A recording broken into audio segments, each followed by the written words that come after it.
guys, what's going on? The injuries, the trials, the tribulations, the setbacks, right? Everything we talk about. And I certainly got hit with one this week. A lot of you guys are always asking me about injuries and setbacks and things like that when it comes to high rep training, high frequency training. I'm certainly not immune to it. I've had my issues. Thankfully, so far, nothing that's had me out of commission for any real length of time. But this week, I had some issues with my elbow. I guess it's more like an overuse thing, more like a golfer's elbow type, tennis elbow. But it set me back a little bit in that I couldn't do any pull-ups. I think that was the culprit. I was doing a lot of weighted pull-ups, and maybe I was doing them a little too often, I guess. I was pushing myself a little too much. I'm not quite sure. But anyway, I have this issue going on. So, I'm not a big proponent of, well, something hurts me, so I'm not going to do anything, right? Because if that was the case, I say all the time, there wouldn't be a day that I worked out. If I woke up and said something hurts me today, I'm not going to work out, that would pretty much be every day of my life, right? So I'm not going to do that. So I have the issue with the elbow. I can certainly work my core. I could work my lower body. I found that I could still do push-ups. That really wasn't an issue, so I was able to do that this week. So I got a few workouts in that way. And then I decided to test things out today. So I came to the park. My warm-up was definitely much longer than my workout today, but I warmed up, did some mobility work for quite some time. And then I used my heavy pull-up band and tried to do some pull-ups. Wasn't too bad, but I still felt it, so I decided to lay off. But I did find that when I reversed my grip and did a chin-up with used a supinated grip, I didn't have any issue. So I decided to do that. I did a quick set just of 10 down. I did 10 down chin-ups, and I threw in 10 down dips and bodyweight squats. But I doubled the number of squats. So where it would be 10 squats, I actually did 20.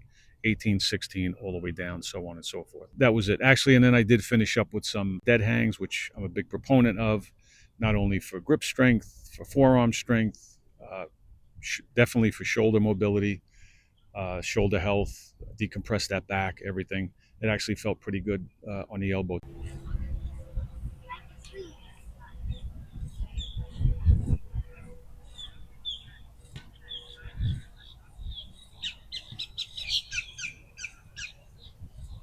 Hips are like all that digging we did yesterday.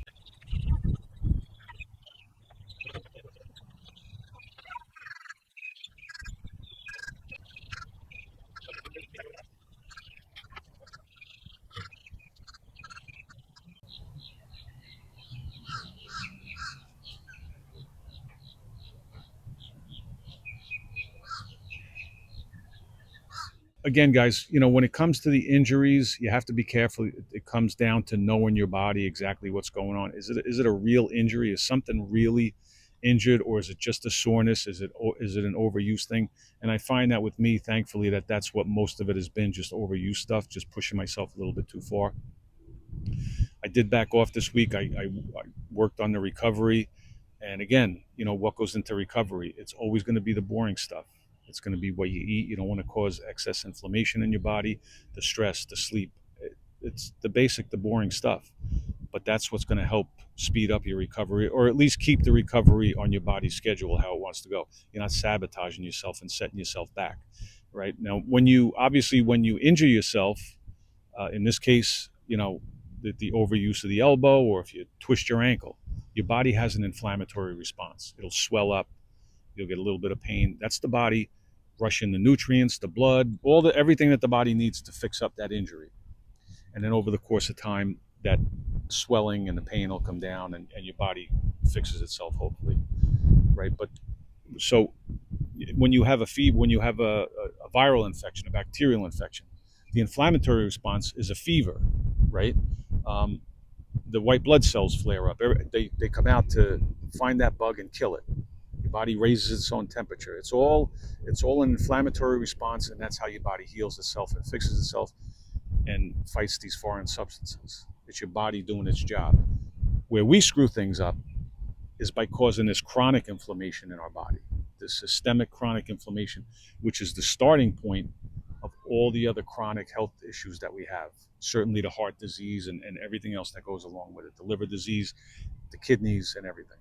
It all starts with this chronic inflammation, and so much of it starts with our lifestyle, the things that we do, the type of foods that we eat, the seed oils, the highly processed carbs, the booze, taking the drugs. Certainly, there's environmental factors. So we want to minimize it by doing the right things by ourselves every day and try and keep that inflammation down. I talk about the fact that I had Lyme disease some time ago. And that's one of my biggest motivations now to live and eat and just treat my body in a way that I'm going to keep down inflammation as much as possible.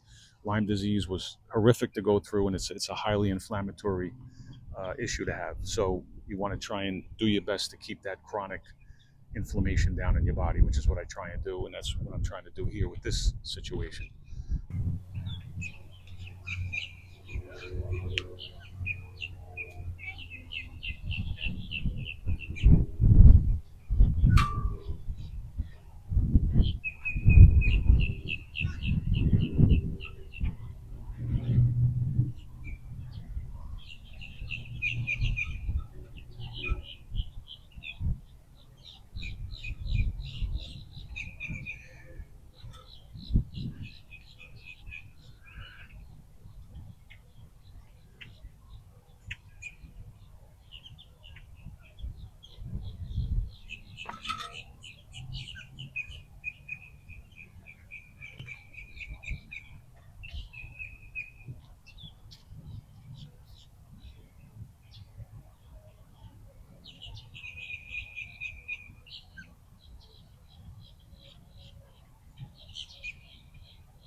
All in all, guys, know your body. Make sure that you know the difference between a nuisance injury or an overuse injury, something that you can work around, something that you can take care of, and a legitimate injury, and certainly treat that the way it has to be treated. Appreciate you guys being here. I'll see you in the next one.